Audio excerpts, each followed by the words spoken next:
Thursday Cafesito. Pull out my dance. Thursday. This guy wants to dance. Thursday. Oh, show him like that he's full of paint. Look. Oh, poor baby. I don't know what he leaned up on. He leaned up on a painting. It was a wet painting. Yeah. So funny. All right, little guy. Let's go. Thursday Cafesito. Look, he's going to now try to get on. Dude, I can't give you any love because you're like, you're like bananas. Mira. I can't give him anything. Dude, I can't give you 2 cents because you want the whole $1. Mira. Okay. No. Go over there. No. Guys, go play. Fetch. Imaginary ball. Guys, this is Jose Trujillo, and this is the beautiful Lisa Trujillo right here to my side. This is my right, maybe it's your left. I don't know. This is Thursday Cafesito, where we talk to you guys about partnership. We talk to you guys about all kinds of cool stuff pertaining to working with a partner in an art studio, like you see behind. Voila. We tend to keep it cool. We tend to keep it light when we're working together. We try. Yeah, we do. Yeah. And working with someone is a hell of a thing. You got to get back to Thursday Cafecito. Okay, I'm sorry. Thursday. Working with someone is a hell of a thing, and it's not easy, definitely, right? No, but it's challenging, but it's the good type of challenge. Yeah. I'm just thinking about how we're quality time people, and so when people ask us like, "Oh, you guys must hate being around each other all the time," actually we find it like recharging because we like spending time together. Yeah. We're weird like that. Yeah. Like we're going to the grocery store together, shit like that. And I'm like, "Oh, I gotta go get this. Oh, I'm coming with you," and then we leave like people working in the studio by themselves. Yeah, we like. So when you were like, it's challenging, I was like, wait, I feel like you and I get really grumpy when we spend long time apart. But I think it's really important though that we're like interdependent. We're like independent, but what do you call it? Interdependent? Is that what it is? Yeah. Because when we're working, we're actually working in other like in separate spaces. Opposite ends of so we're not like with each other. We don't need to be in each other's business. I think we just like we each have other projects, things that we work on that are like we can rely on each other too. Yeah. Yeah. Like you're like, hey, you gotta order this. But I think what becomes challenging is not being in the same space because we're in a partnership. It's the energy we bring to the space. Yeah, like because we were having like a really long conversation about energy and how that can be draining and how you have to be really careful how the energy you bring to the space, how you allow other people's energies to impact your workspace. We had long talks about that. Yeah, like if you bring in energy, like whatever energy you're bringing to the space, whoever's with you is going to have a piece of that pie. Mm-hmm. And many times it's no bueno. It's not a good pie. It's a bad, nasty pie. And so we got to be very careful. I always try to audit myself. Remember, I've talked to you about that. Yeah. Like audit myself. What are my feelings right now? What's going through my commentary? Because the local, I call the local, commentary is automatic. You don't even have control over it when it's happening. You can be proactive, right? Responsive, but when it's happening, you don't even have control. Right. It's like a string. Just trying to redirect. It's just a string, and it could be very negative. Often is very negative. It's fears. It's it's really just fear. That's what you either have love or fear. If you're not being enthusiastic and excited and you're happy, you're fearing something. You're like, oh my God, I'm so afraid that. Just put that right there. Oh, okay. I was trying to wave to people. Yeah. Whoops. And if you're not experiencing love, you're experiencing fear. And fear comes in, and it shows itself in so many different ways. Yeah, and it's debilitating when it comes to work. It's the most debilitating thing. And you can't be in a space where you feel like you can't create. Yeah, and then you share that with others. You're like, I have this fear. And then you talk to the person who is in that same vicinity, in the same space. Right. And they were not even having that. Maybe they're having a fear of their own, and now they have 2 fears. Right. Now they have 2 fears. Now it becomes amplified. So you got to be very careful what kind of shit you're bringing in. Right. You know? Or the people that you bring into work also. We've talked about this, Yeah, you know, yeah. because they also bring in their fears. Right. And one of the things that we talk about here, Lisette and I make it a point, is to have an abundance mentality. And we're not just talking about money. We're talking about opportunity, of happiness, of enthusiasm. You need to bring in that idea of abundance. Okay. Yeah. It's not easy. It's a constant cleansing. It's a constant washing. It's a constant. We prime in the mornings. We listen to positive stuff. I write my goals down in the morning.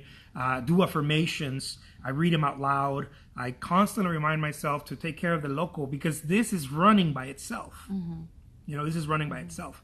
And if you're not careful, which most people are not, just imagine like this takes longer to show up if you're feeding it junk. Like your body, you know? Yeah. Like it'll it's show. all the same, right? Like your body will show, right? Right. Like, oh, okay, you're gaining weight, or you're slower or whatever if you're eating junk. But this, if you're constantly eating junk, you can't even tell until maybe, I don't know, you have like tremendous amount of stress or whatever. But for the most part, you can't tell because it doesn't show.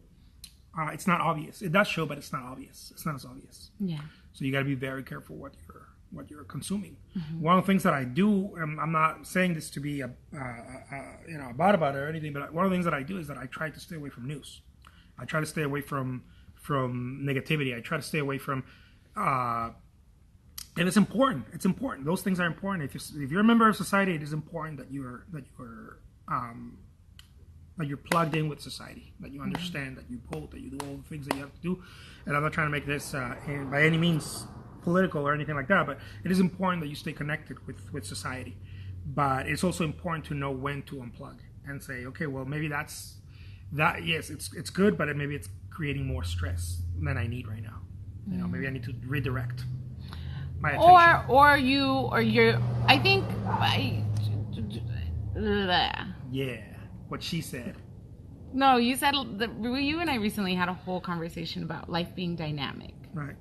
So it's not about pulling out. It's about having the emotional intelligence and the resiliency to be able to stay focused on work. Yeah, better said to that make way. sure that you're being I didn't. aware. Yeah. Hi, Prima.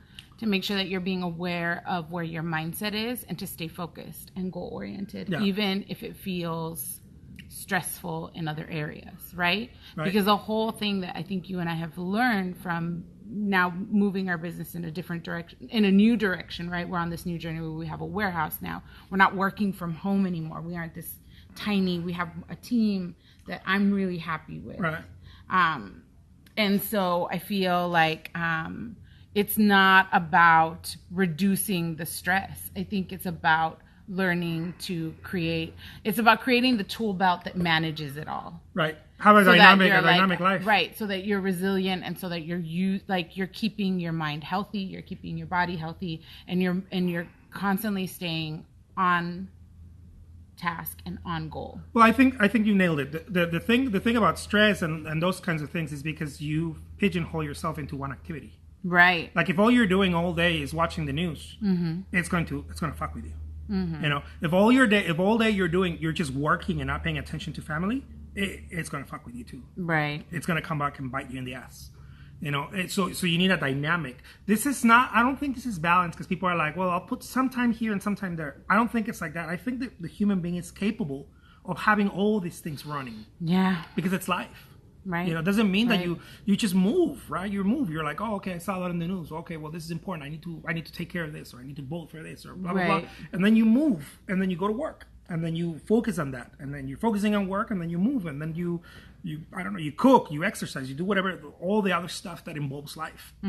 You know, and take the family out to the movies, go on a little vacation or whatever. You know, like mix it up. Mix it up. I think that's a dynamic life, no? Yeah. I mean, yeah. I agree with you. Say it. Go beyond. Huh? I want to hear it. They want to hear it. No, I just think that it's not about... Like, sometimes it's not going to be comfortable. Right. Like, sometimes it's just not. It's not going to be comfortable. I don't think it's ever really comfortable. And I think in having a dynamic life, it's not about... staying in the norm or like making sure you're not stressed out. I think it's learning to channel that energy into focus and to stay on task. That's what I'm realizing, right. that it's to channel, like instead of like being a stress ball of whatever it is that's happening or whatever it is that you're passionate about, or like for you, like you've been stressed out for like months about like the warehouse and where we are, and that was like an obsessive thing, just like I get, because you're talking about like the news and stuff, because you know that I'm obsessive in the news, right? So you're giving an example of what that looks like, and I think that's the reality, is that we get obsessed into something, and when you're not being proactive, that obsession becomes worry, because there's actually no movement or any kind of, like, the brain only knows, it's hardwired for benefit and reward. So like if you're obsessing on something but there's no movement, there's no reward, so the brain will turn it to worry and fear, right? Like scientists have talked about this. And so I feel like what ends up happening is that obsession becomes worry, fear, because there's no movement. And you've talked about it, like you talk about it from where you sit, which is work, right? Like, where are you creating enough? Are you creating enough paintings? How does that look like in terms of income? How does that look like in terms of bill pay, having a team here, like time, right? Right. And so that's where that's where that goes. And then I look at it, I have other side projects that I work on, and so I spend, but sometimes I'll get obsessed with whatever's happening in the news and like how that impacts side projects that I have and things and communities that I'm a part of and that we're a part of. And so then you'll notice that I obsess in that one space, and then I create no movement. And so there's no reward. And so all it is worry and fear of the unknown, right? And so I feel... You don't respond to it. Right, you're not responding. And so I feel like I woke up this morning and I told you, I need to... By the way, they hear about my obsessions all the time. That's why I wanted to change it up. Oh, okay. Yeah, no. Yeah, he was like, you need to bring it down, Lizette. And so what I realized this morning, and what I was trying to tell you, is that a lot of times, because I have negative mind chatter. Thank you, Nina. I can't see opportunity. Right. And so like I totally will obsess with the worry, and then I don't see the opportunity. Like, you know, like my mind goes to like weird places of worry. And I've talked to you about that, because sometimes they're irrational. Like you had like this really irrational fear of what was going to happen here. Right. You know what I mean? Right. And so like, and I was like, but why? Like, why are you feeling that way? Because I can see it as an objective observer. Right. And you can see me from an objective observation space. And I was telling you, I need to be able to I need better tools in my tool belt to like channel my stress, and how like not obsessing about things, but actually being proactive about them. Right. So like, and also allowing time to like, I think sometimes you have to step back and be like, okay, and like where did I fall off course? Yeah. And that happens, and we all cope with that differently. Everybody falls off, and the thing also is that I think human beings come in seasons. Like it's like the world, right? Mm-hmm. There's time for like that song says. There's time for lots of wind. There's time for storm. Yeah. You can't cut the storm. If you're being stressed, you just let it pass. You're being stressed. It's all right. Right. But again, it's that tool belt, because a lot of us have never been taught that, right? Well, most of us are told to avoid discomfort. Right. And so I feel like I've come to a place where I've come to recognize that discomfort is actually growth. Right. And so instead of being like, okay, I need a balanced life where I go on vacation or I go to the movies, you're not truly growing because you're avoiding the discomfort. I see what you mean. Yeah. Right? Yeah. You're avoiding the discomfort. Right. You're not taking the action in the space where you feel the most stress. Yeah. I didn't mean it as go to the movies so that you can plug that. Right. Yeah. I know what you mean. Right. And so I feel like if the warehouse, like you said it last night, you're like, Lisette, like I've been avoiding this place. Right. Because I felt so stressed. So I've like normally where you and I would work late. Right. I stopped working so late.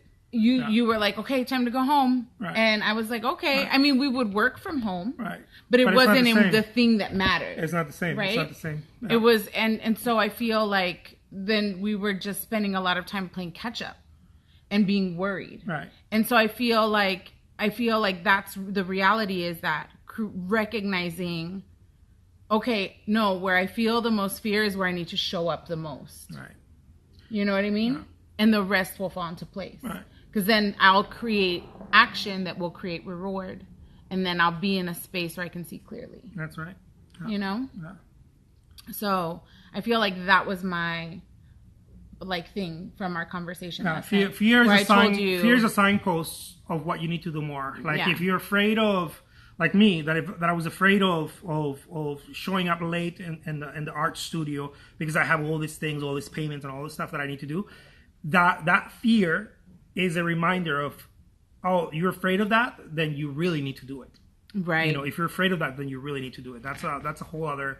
It's a whole other thing. What I was referring to earlier was that you can't just stick to one thing, because you will start going stray. Is that how you say it? Going astray? Yeah, you can't just focus on one thing. Like, Right. you can't be like, my life from now on is just going to be my art career. No, dude, you got family. You're a member of society. You're a father. You're a son. You're a, whatever. Right. That's what I Right. meant. That's what I meant. Mix it up, because life is not just one thing. Right. But wherever you're having the most fear, is where you need to lean in, Yeah. because it means that you haven't been responsible there. That's it. That's all it really means. Yeah. And I think that having a dynamic life can't occur when you're not doing the thing that you need to do. Right. Like I feel like your entire being recognizes that you're not where you're supposed to be. It's pulling you. And it's not until you put yourself there that you're able to then have a dynamic life where going to the movies doesn't feel uncomfortable. Yeah. Sometimes, like, there's been times where you're like, let's go to the movies, and I'm like, I feel uncomfortable going to the movies. Yeah, because you need to do something. Because I know that I have something I need to do. Yeah. And you can go, but the whole time you're not even truly enjoying it. Yeah, because you haven't done the things that you need to do. Yeah, whatever fear you have is a signpost. It's an arrow. It's telling you, go take care of this. Right. Whatever fear it is. Right. If you feel like you don't have enough time and you need to do certain things, and you're like, man, I don't have enough time. Maybe don't go to sleep then. Yeah. Go take care of it. Yeah. Go take care of it. Yeah. That's me. I'm not saying, I'm not a doctor, but fuck me, go take care of it. Right. Because then that You've way... let me, when I've been firm with you and been like, okay, I really dropped the ball on this and I can't. Yeah. Like, I have to finish this. I've done You've the been same really thing. good with me to be like, okay, but then I need you to, like, I feel like you're really giving in the sense that, like, you'll be like, okay, but then how can I help you get rest?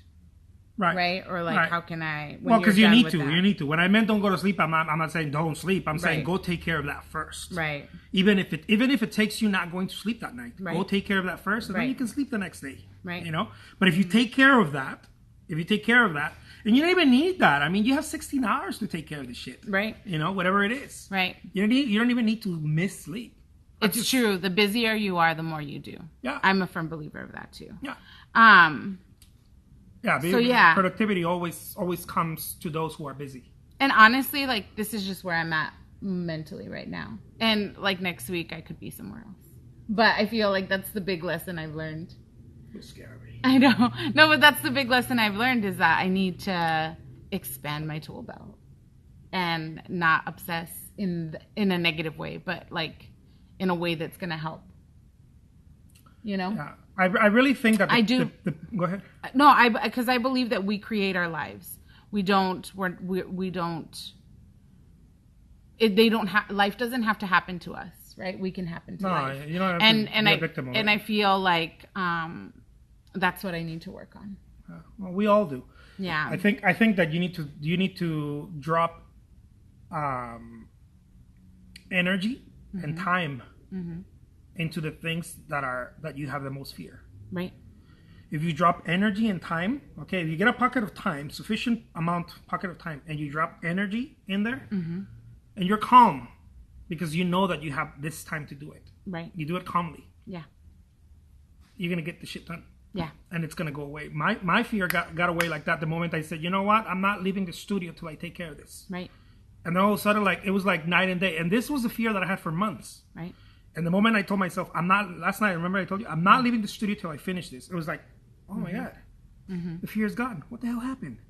Why? Because I was avoiding it. I was avoiding it. I was avoiding it for months. The moment that I told myself, I'm not going to leave the studio and I'm gonna take care until I take care of this, it was like night and day.